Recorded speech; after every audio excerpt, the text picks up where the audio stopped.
नाज़रीन सिंध समाचार में अवां खे भलीकार आऊं ताहिरा वज़ीर। अवां खे सभ खां पहिरीं ॿुधायूं न्यू सैदाबाद ऐं भरपासे में डेंगी बुखार जे केसिस में वाध खां पोइ डायरेक्टर जनरल सिहत जे हुकुम ते 10 डॉक्टर से ॿधल टीम शहर जे मुख़्तलिफ़ पाड़नि जो दौरो करे डेंगी में मुब्तला मरीज़नि खां ॼाण वरिती।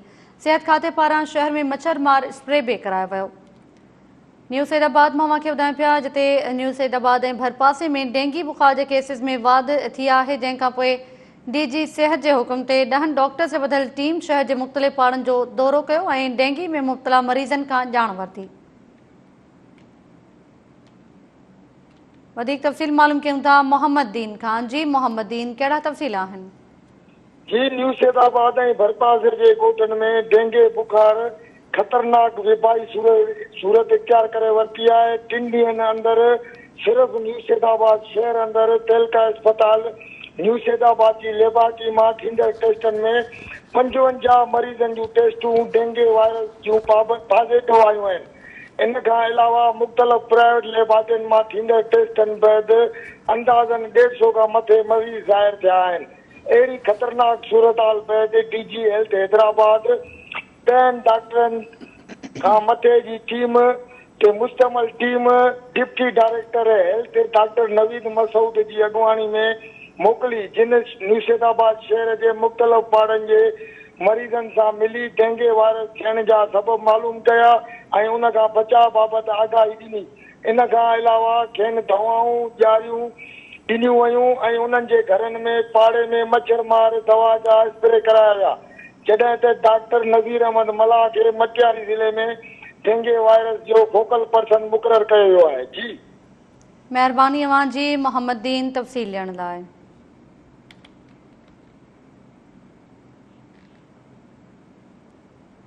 बबरलो भरिसां 9 ॾींहं अॻु पुरस्कार नमूने गुम थियल मदरसे जे खुताबी जो ॻोल्हा बावजूद पतो नाहे पियो। गुम थियल खुताबी जे वारसनि मूजिबि 16 वरनि जे मोहम्मद आबिद जो ॻोल्हा बावजूद पतो नाहे पइजी सघियो। हुननि पुलिस खां ॻोल्हा में मदद जी अपील कई आहे।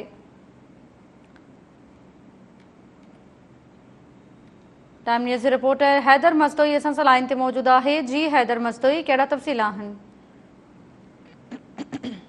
पेरियालो थाने जी हद में अंजुमन मदरसा मुख्तर उलूम फैज़ाबाद जे तालिब इल्म जमियतुल उलमा इस्लाम जे मरकज़ी नायब सदर मौलाना अब्दुल कईम मालवी जो भाइटियो 16 साल आबिद वलद मौलाना मोहम्मद इब्राहिम मालवी जो फर्ज़ंद मदरसे मां गुज़िरियल 9 ॾींहनि खां गुम थी वियो आहे। गुज़िरियल 9 ॾींहनि खां गुम थी वियल जे वारसनि जी सख़्त ॻोल्हा बाज़ में जेको आहे 16 साल आबिद जेको पतो पइजी न सघियो आहे, जंहिं सबबि वारसनि सख़्त परेशानी में मुब्तला थी विया आहिनि। हुननि ख़ैरपुर इंतिज़ामिया ऐं पुलिस खां मुतालबो कयो आहे त 9 ॾींहं गुम थी वियल 16 साल आबिद जी ॻोल्हा में मदद कई वञे। जी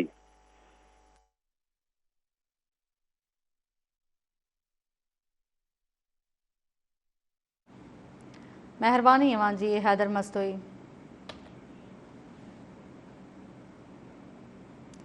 खैरपुर में मल एसोसिएशन पारां भिटाई जे मेले में मल रांदि जी इजाज़त न मिलण ख़िलाफ़ प्रेस क्लब साम्हूं संदरावदी एहतजाजी मुज़ाहिरो कयो वियो। एहतजाज कंदड़ मल पहलवाननि जो चवणु हो त सक़ाफ़ती रांदि जी इजाज़त न ॾेई संदन मुआशी इस्तेहसाल कयो वियो आहे। खैरपुर मां इरफान फुलपोटो खां तफ़सील मालूम कयूं था। जी इरफान फुलपोटो, कहिड़ा तफ़सील आहिनि?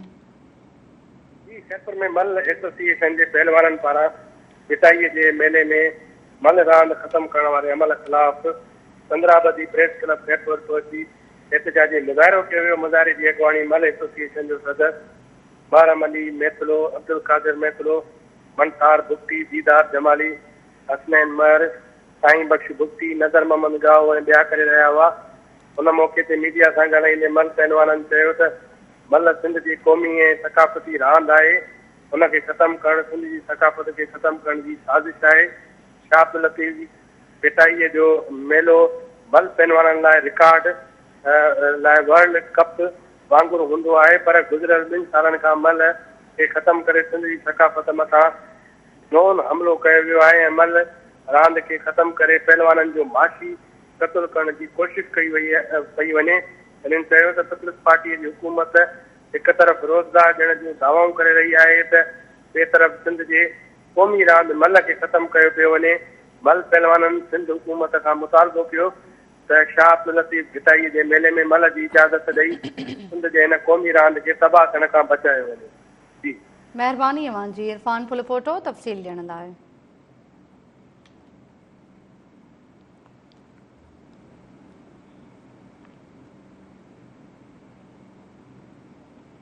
लाड़काणा शहर में वधंदड़ बदअमनी ख़िलाफ़ शहरनि तरफ़ां मशल बरदार रैली कढी वई। उन मौक़े ते शहरनि चयो त चोरी ऐं फुरूं रोज़ जो मामूल बणिजी वियूं आहिनि। उन्हनि चितार ॾिनो त शहर में अमन क़ाइमु न थियण जी सूरत में एहतिजाजी तहरीक शुरू कई वेंदी। लाड़काणो मां खे ॿुधाइनि पिया जिते वधंदड़ बदअमनी ख़िलाफ़ शहरनि तरफ़ां मशल बरदार रैली कढी वई। वधीक तफ़सील मालूम कयूं था लाड़काणो मां मंसूर अबड़ो खां। जी मंसूर अबड़ो, कहिड़ा तफ़सील आहिनि? जी तारा, बिल्कुल लाड़काने में वधंदड़ बदअमनी चोरियुनि ऐं फुरनि जे वाक़िअनि ख़िलाफ़ अॼु लाड़काने में मुख़्तलिफ़ तंज़ीमुनि, सिविल सोसाइटी ऐं अमन कमेटी ऐं शहरी इतिहाद तरफ़ां गॾियल हिकु जेकी आहे मशल बरदार अमन कमेटी तरफ़ां उहा रैली कढी वई। जॾहिं त जेके अॻुवान आहिनि मुख़्तलिफ़ रोड रस्तनि ते जनाबाग चौंक ते हुननि जेको आहे रैली ख़तमु कई। उते हुननि मीडिया सां ॻाल्हाईंदे चयो त लाड़काने में मुसलसिल फुर चोरियूं ऐं उन खां अलावा धाड़नि जूं जेके वारदातूं आहिनि उहे रोज़ जो मामूल बणिजी। हुननि जो चवणो त लाड़काने में वॾेर का शाही निज़ाम जेको आहे पुलिस जे थाननि खे आबाद रखण जे लाइ जेको आहे सो हथरादू जेको आहे बदअमनी कराई पई वञे, जंहिंजे करे जेके शहरी आहिनि उहे गैर महफ़ूज़ आहिनि ऐं तमामु घणो परेशान आहिनि। कारोबारी माण्हू जेके आहिनि उहे बि महफ़ूज़ न आहिनि ऐं उन खां अलावा शहरी जेके आहिनि पंहिंजे घरनि जे अॻियां न मोटरसाइकिल बीहारे था सघनि, न ई मोबाइल हथ में खणी घुमी था सघनि, जंहिंजे करे हू तमामु घणो परेशान आहिनि। उन्हनि चयो त पुलिस जा जेके अफ़सर आहिनि उहे अमन अमान करण में मुकमल तौर ते नाकाम विया आहिनि। ॿिए तरफ़ हिननि मुतालबो कयो त इन मामले जो जेको आहे आईजी सिंध समेत जेके ॿिया वसवारा आहिनि उहे नोटिस वठनि ऐं लाड़काने में जेके अमन अमान जी जेकी सूरत हाल आहे ॾींहों ॾींहुं बिगड़जंदी थी वञे, हुन ते कंट्रोल करायो वञे त ॿी सूरत में जेकी एहतिजाजी तहरीक आहे उहा शुरू कराई वेंदी। जी महिरबानी अवां जी मंसूर अबड़ो तफ़सील ॾियण लाइ। ठरी मीरवा अस्पताल खे तालके जो दर्जो न मिलियो। डॉक्टर्स ऐं दवाऊं बि अणलभ हुजण करे मरीज़ दरबदर थी रहिया आहिनि। इन हवाले सां ॾिसूं था मोहम्मद अली शर जी रिपोर्ट।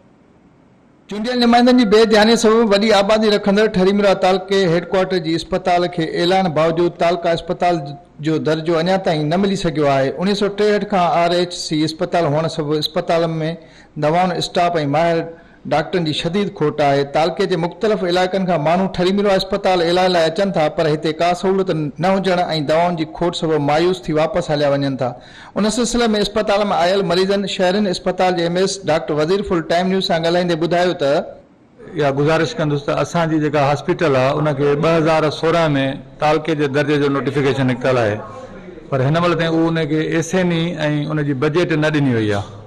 हीअ RAC जेका आहे 1963 खां वठी अञा ताईं RAC आहे। उन वक़्त जो जेको हेल्थ जो वज़ीर हुयो अब्दुल कादिर संजराणी, उन 1963 में जॾहिं ओभर पाकिस्तान ऐं ओलह पाकिस्तान गॾियल हुयो उन वक़्त में हिनखे RAC जो दर्जो न, अञा ताईं एज़ RAC थी पई थिए। हिन महिल पॉपुलेशन वधी आहे ऐं असां वटि तालके जो सम्झी पाड़े जा जेके तालका आहिनि असांजा कोटड़ी, नारो, सोबोदेरो, फैज़गंज, उतां जा माण्हू असां वटि अचनि था। डॉक्टर लिखी था ॾियनि हिते अची त का दवा आहे कोन, ॿ टे चकर असां चकर ॾेई हलिया था वञूं, न अखियुनि जे सूर जी न पॉलीफेक्स, हे बि हाणे मोटायूं वञूं था, इहो चकर लॻाए हलिया था वञूं, छा मिले? मले छोकिरे खे दस्त उल्टी आहे ऐं पेशाब जो हरकतूं अथसि। मरीज़ वीचारा परेशान आहिनि। अस्पताल में दवा आहे त डॉक्टर न आहे, जे डॉक्टर आहे त दवा न आहे, माण्हू परेशान आहे। न डिलीवरी जो हिते सिलसिलो ई ख़तमु आहे। जेकॾहिं अस्पताल में वञे कंहिं खां पुछ त बाबा हिन जी डिलीवरी छो न कयो, जे त सीज़र जो असां वटि सामान ई कोन्हे। बाक़ी प्राइवेट सभिनी डॉक्टरनि खे पंहिंजी प्राइवेट अस्पतालूं लॻियूं पियूं आहिनि, उते वञी उन्हनि खे माण्हुनि खे इशारो कनि था, उते उन्हनि जा छाड़ता वेठा आहिनि जेके उन्हनि खे वठी था अचनि, बसि प्राइवेट में अस्पताल में कराए 40-50 हज़ार रुपया उन्हनि खां वठी उनखे फारिग था करे छॾनि। ऐं जॾहिं बिल्डिंग ठही चुकी आहे करोड़ो रुपयनि, ये उहा फाल नथी थिए, उहा हैंडओवर नथी थिए, तालका अस्पताल इन करे नथी थिए जो हिते पोइ मरीज़ ईंदा, शाम जो मेरान हाईवे गुज़रे थो, उते इमरजेंसी जी शिकिल जॾहिं बि थींदी का सूरत हाल हिते रश थींदी, डॉक्टर स्टाफ ड्यूटी करणु चाहे नथो, ड्यूटी न करण जे करे आवाम खे सहूलियत बि नथी मिले। सहूलियत मिलंदी त आवाम ईंदो, सहूलियत न ईंदो आवाम छो। जेॾी महिल तव्हां ड्यूटीअ ते वञो को बि तव्हांखे डॉक्टर वग़ैरह ड्यूटीअ ते तमामु घटि मिलंदो, पुछा कबी त डॉक्टर काथे अची डॉक्टर इनकाल आहे। ज़रूरत इन ॻाल्हि जी आहे त वसवारनि खे घुर्जे त ठरीमीरा अस्पताल में दवाउनि, डॉक्टरनि ऐं सहूलियतुनि जी खोट जो नोटिस वठी ठरीमीरा अस्पताल खे तालका अस्पताल जो दर्जो ॾेई अस्पताल में औरतुनि जे वियम जी सहूलियत बहाल करे हितां जी अवाम खे रिलीफ ॾिनो वञे। कैमरामैन फराद शर सां गॾु मोहम्मद अली शर, टाइम न्यूज़ ठरीमीरा। मोहम्मद अली शर जी रिपोर्ट मां ॾिठी। उन खां पोइ अवां खे ॿुधायूं 3 साल अॻु ग़लती सां सरहद पार करण दौरान भारतीय फ़ौज हथां गिरफ़्तार कयल कुंडरी वासी नौजवान भागचंद कोल्ही घर पहुची वियो। भारत में आज़ादी माणींदड़ नौजवान के वारसनि चयो त सज़ा पूरी थियण बाद भारतीय फौज नौजवान के आज़ाद करे वाघा बॉर्डर ते ईदी रज़ाकारनि हवाले कयो आहे। कुंडरी में अनिल कुमार मकवाणा असां लाइन ते मौजूद है। जी अनिल कुमार मकवाणा, कहिड़ा तफ़सील आहिनि? जी बिल्कुल तारा, 3 साल अॻु ग़लती सां सरहद पार करे भारत जे हदनि में वियल कुनरियासी नौजवान भागचंद वद लक्ष्मण कोहली 2.5 साल जेको सज़ा कटण बाद वाघा बॉर्डर ज़रिए पाकिस्तान पहुची वियो। 28 अगस्त ते वतन वापस पहुतल नौजवान मुकमल छंड बाद लाहौर में एक एडी सेंटर है उन्हनि जे हवाले कयो, जिते वारसनि वटि जेको लाहौर वञण जो भाड़ो वग़ैरह न हो, जंहिं एडी रज़ाकारनि ट्रेन ज़रिए नौजवान खे अॼु सवेरे हैदराबाद मोकिलियो, जितां नौजवान लक्ष्मण कोहली खे संदसि अमड़ आसी ॿाहिरनि ताराचंद चेतन हवाले कयो, जिते नौजवान जी अमड़ जेका है वो पंहिंजे पुट जी 2.5 सालनि जे मिलण बाद लुड़कलारे वेठी, जंहिं बाद नौजवान खे कुंडरी लॻ ॻोठ होतूमल माली पंहिंजे घर आंदो वियो ऐं घर पहुचण ते घर में ॻोठ में ख़ुशी लहर छांइजी वई। इन खां अॻु कुंडरी पहुचण ते नौजवान ऐं संदसि वारस प्रेस क्लब कुंडरी पिणु पहुता, जिते सहाफ़ियुनि सां ॻाल्हाईंदे वतन पहुतल नौजवान भागचंद कोहली चवण त हू खोखरा पारे माइटनि वटि घुमण वियल हो, जितां ग़लती सां बॉर्डर पार करे वियो हो, जिते मूंखे जेका इंडिया जी जेका सिक्योरिटी वारनि हुन गिरफ़्तार करे वरितो ऐं बाद में सज़ा पूरी थियण आज़ादु कयो वियो। हुन ॿुधायो त खेसि राजस्थान जी जेल में रखियो वियो ऐं घर पहुचण ते माइटनि सां मिलण ते बेइंतहा ख़ुशि आहियां। नौजवान जी अमड़ जेका आसी कोहली ॿाहिरि आहे, हुननि सां असांजी ॻाल्हि ॿोल थी, संदनि चवणो त असां तमामु घणा ख़ुशि आहियूं जो असांजो बचिड़ो वापसी असां वटि मोटी आयो आहे ऐं सज़ा कटण बाद भारत वारा वाघा बॉर्डर ज़रिए पाकिस्तान हवाले कयो आहे। असां ईदी वारनि सां राब्तो कयो, पर असां वटि लाहौर वञण जो पैसा वग़ैरह न हुआ, मुंहिंजे करे ईदी वारनि भाउ खे हैदराबाद पहुचायो, जितां असां वठी आया आहियूं। ॿिए पासे सरहद पार करण वक़्तु संदसि उमिरि जेका आहे नौजवान जी 14 साल हुई ऐं हिन वक़्तु जेका आहे मुंहिंजी 19 साल उमिरि ॿुधाई वञे। जी ताहिरा, महिरबानी जी अनिल कुमार तफ़सील ॾियण लाइ।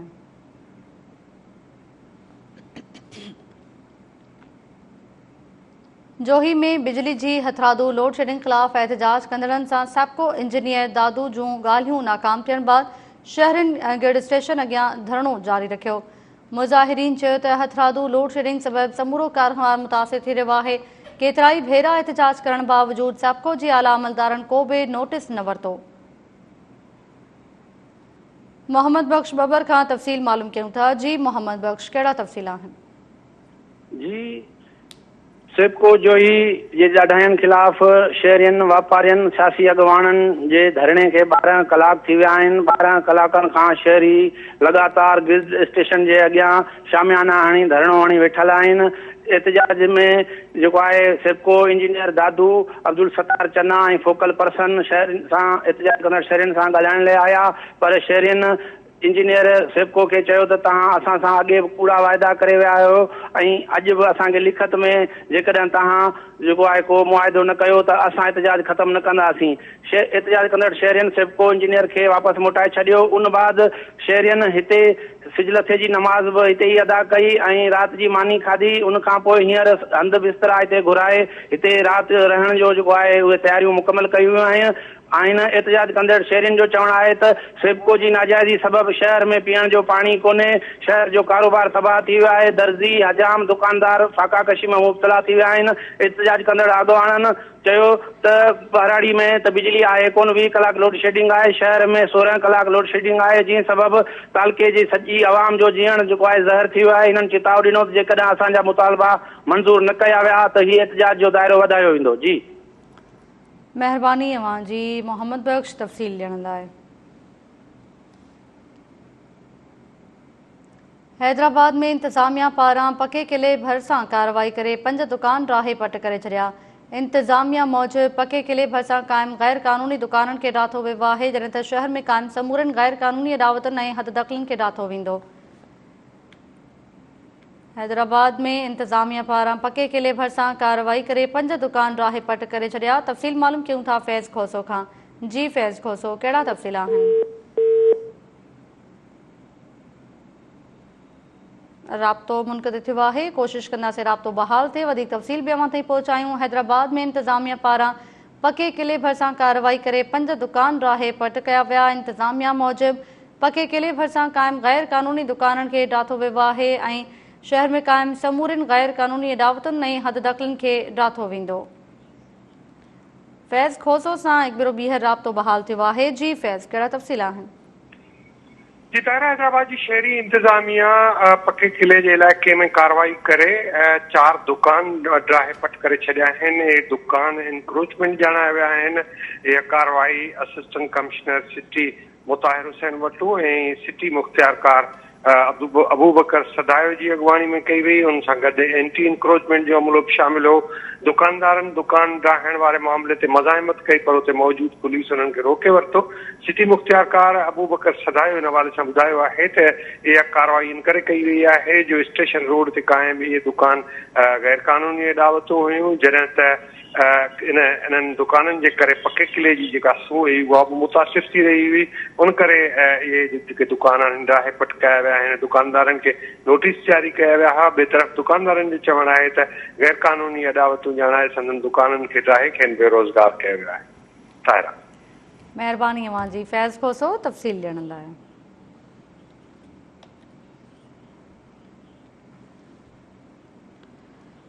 नाज़रीन, नबीसर रोड मां खे ॿुधायूं समाजी अॻवाननि पारां मैनपुरी ऐं गुटके समेत मनशियात जे वाइपे सां थींदड़ नुक़सान जी आगाही बाबति सेमिनार कोठायो वियो। सेमिनार खे ख़िताब कंदे समाजी अॻवाननि चयो त मैनपुरी गुटके तोड़े मनशियात जे इस्तेमाल सां कैंसर ऐं ॿियूं मोज़ी बीमारियूं जनम वठनि थियूं। नबीसर रोड मां भंबू ख़ान चांडियो असां सां लाइन ते मौजूदु आहे। जी बिल्कुल ताहिरा, नबीसर रोड में नशा वारे इंजन मैनपुरी या ज़हरीले गुटके जे इस्तेमाल सबब थींदड़ नुक़साननि बाबति समाजी तंज़ीमुनि जे सहकार सां सेमिनार कोठायो वियो, जंहिंमें सियासी समाजी अॻवाननि, शहरनि या नौजवाननि पिणु वॾे अंग में शिरकत कई। उन मौक़े ते अॻवाननि मुख़्तियार अमन गिशकोरी, अॻूणे यूसी चेयरमैन मोहम्मद सईद मेमण, समाजी अॻवान एजाज़ भाणपोटो ऐं ॿियनि पारां इंडियन नशेवार पुड़ियुनि ऐं मैनपुरी ज़हरीले गुटके जे वधंदड़ रुझान ऐं उन जे नुक़साननि बाबति पिणु आगाही मुहिम ॾिनी। अॻवाननि जो चवणु हो त नौजवान औरतूं तोड़े स्कूली शागिर्द ज़हरीले गुटके ऐं नशेआवर पुड़ियुनि जो सरेआम वाइपो करणु लॻा आहिनि, जंहिंसां केतिरा ई माण्हू पिणु मुख़्तलिफ़ बीमारियुनि जे वर चढ़ी विया आहिनि। इन्हनि चयो त ज़हरीले मैनपुरी ऐं गुटके जे वापराइण सां वात जी कैंसर, वात जो बंदि थी वञणु, माइदे जी तकलीफ़ समेत ॿियूं बि केतिरियूं बीमारियूं पिणु जनम वठनि थियूं, जंहिं करे हिकु घर जे भाती जी बीमारी सबबु समूरा घर भाती सख़्तु परेशान थी वॾनि तकलीफ़ुनि में मुब्तला थी वञनि ऐं बीमारी सबबु मुआशी तौर ते पिणु कंगाल थी वेंदा आहिनि ऐं हिकिड़ी नंढड़ी ग़लती सबबु सॼो घर अज़ाब हेठि अची वञे थो।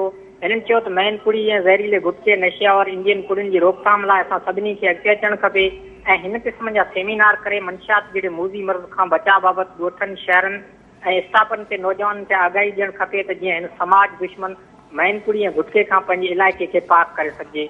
जी ताहिरा, महिरबानी अवां जी। भंबू ख़ान चांडियो तफ़सील ॾियण लाइ।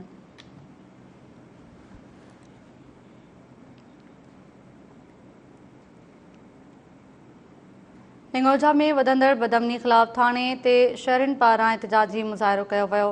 एहतजाज कंदड़नि चयो त पुलिस जे नाअहली सबबि शहर में चोरी ऐं फुर जूं वारदातूं मामूल बणियल आहिनि। हुननि SSP ख़ैरपुर खां नोटिस वठण जो मुतालबो कयो आहे।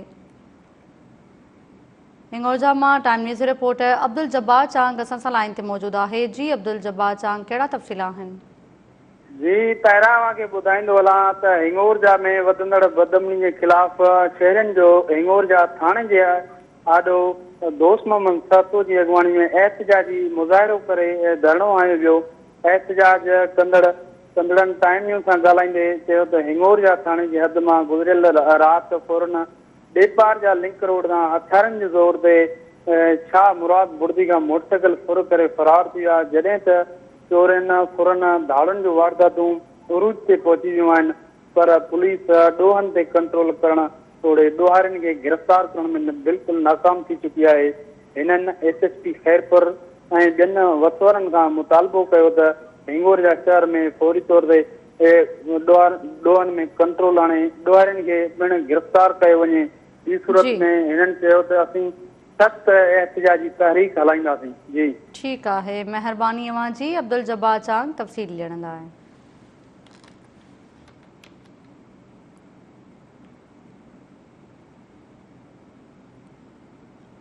कंदकोट शहर जा केतिरा ई इलाइक़ा गंदगी जे वर चढ़ियल हुजण करे सियासी समाजी धुरियूं ऐं शहरी सरापा एहतजाज बणियल आहिनि।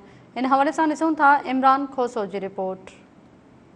जी नाज़रीन, कुछ हफ़्तनि खां वठी कंदकोट शहर गंदगी जे वर चढ़ियल आहे। मुख़्तलिफ़ रोड रस्तनि ते गंदो पाणी नेकाल थियणु मामूल बणियल आहे, जॾहिं त म्यूनिसिपल इंतिज़ामिया ऐं पब्लिक हेल्थ विच में जेकी जंग वारो जेको इल्ज़ाम तराशी वारो जेको सिलसिलो आहे उहो बि जारी आहे। इन्हनि ॿिन्हिनि जे इल्ज़ाम तराशी ऐं ॿिन्ही जे हदबंदियुनि जे तकरार सबबु जेको शहर आहे उहो गंदगी जे वर चढ़ियल आहे। रोड रस्तनि ते नेकाल वारो पाणी बीठल आहे। जनाज़ा जेके आहिनि उहे गंदे पाणी मां गुज़रणा था पवनि। इन सिलसिले में अॼु कंदकोट में एहतजाज कयो पियो वञे। उन्हनि खां पुछो था इन हवाले सां वधीक छा था ॿुधाइनि। साईं, असांजो जेको शहर आहे उहो जागीरदारनि जे हवाले कयो वियो आहे। तव्हां ॾिसो पिया त हर घटी हर महलो पहिरें नंबर ते गंदगी जा ढेर लॻा पिया आहिनि। जेको माहवार किरोड़नि रुपयनि जो बजट आहे उहो DC साहब हितां जा म्यूनिसिपल इंतिज़ामिया मिली भगत करे खाइनि पिया। को बि शहर जो जेको सफ़ाई जो अमलो आहे उहो ग़ैब आहे। 3 महीना थी विया आहिनि, उन्हनि खे पघार नथा मिलनि। आख़िर ही पैसो वञे काॾे पियो? मां पब्लिक हेल्थ इंजीनियर खां पुछा करणु चाहियां थो, जेको तुंहिंजो किरोड़े रुपयनि जो बजट आहे उहो किथां ख़र्च करें पियो? तव्हां अवामी माण्हुनि खे ॾेखारियो त मां हिते ख़र्च कयो आहे। तव्हां ॾिसो त मसण मोड़ खां जेको रोड अचे पियो उहो कंदकोट जी दिलि आहे।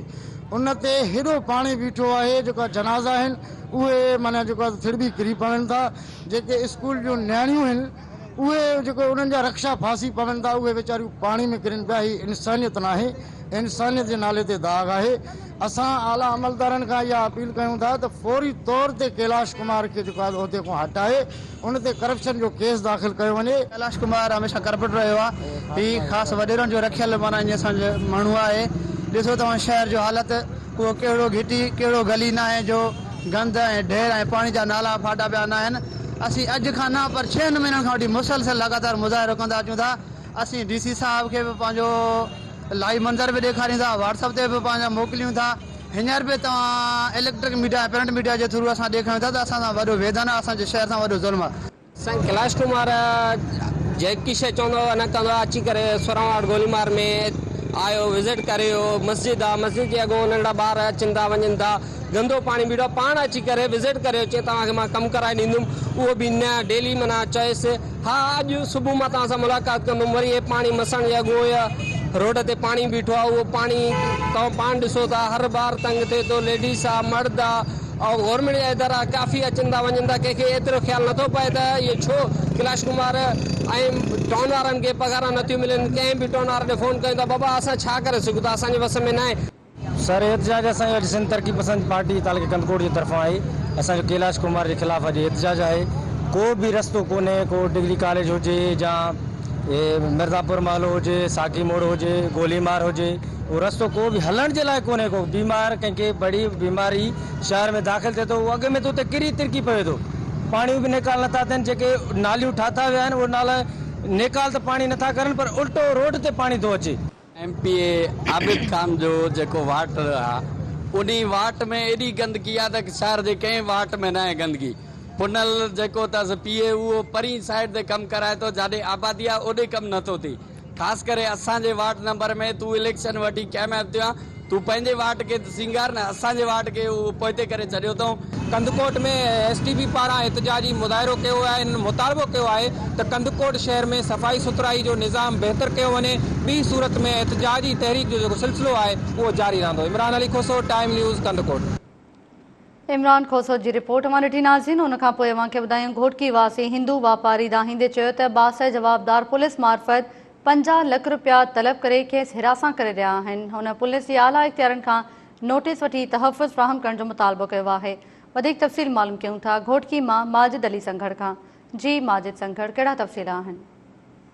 जी तारा, घोटकी के रहवासी हिंदू व्यापारी सतीवान दास पुलिस मार्फत हिरासत कंदड़ जवाबदारनि खिलाफ़ अदालत में हिरासमेंट की दरख़्वास्त दाख़िल कई है। अदालत अंदर ही इंसाफ का एहतजाज कयो है। घोटकी शहर के चांदूराम कॉलोनी के रहवासी सतीवान दास साहब नालो एहतजाज कंदे चयो है तो जवाबदार कैलाश कुमार कपूर ऐं हरिचंद कुकरेजा VCA जा 50 लख रुपया तलब करे रहिया आहिनि। पैसा न ॾियण जी सूरत में पुलिस मार्फत जीवन जंजाल बनाए छॾियो आहे। VC जे रखंदड़ दिनेश कुमार सां मुंहिंजो को बि तालुक न आहे, पर पोइ बि ॼाणल जवाबदार कैलाश कुमार कपूर ऐं हरिचंद कुकरेजा वारा मुंहिंजो जीवन जंजाल बनाए छॾियो आहे। मुंहिंजे मथां अहिड़ो इल्ज़ाम लॻायो वियो जंहिंसां मुंहिंजी मार्केट में साफ़ मुतासिर थी आहे। एहतजाज कंदे सतीवान दास जो चवणो हो त ॼाणायल जवाबदार मथां डिस्ट्रिक्ट एंड सेशन जज घोड़की जी अदालत में पिटीशन भी दाख़िल कराई आहे ऐं अदालत में उन्हनि लिखत में बयान जमा कराईंदे चयो आहे। ठीक है, मेहरबानी अवां जी माजिद संघर तफ़सील ॾियण लाइ। नाज़रीन, सिंध समाचार में फ़िलहाल एतिरो ई। अवां ॾिसंदा रहो टाइम न्यूज़।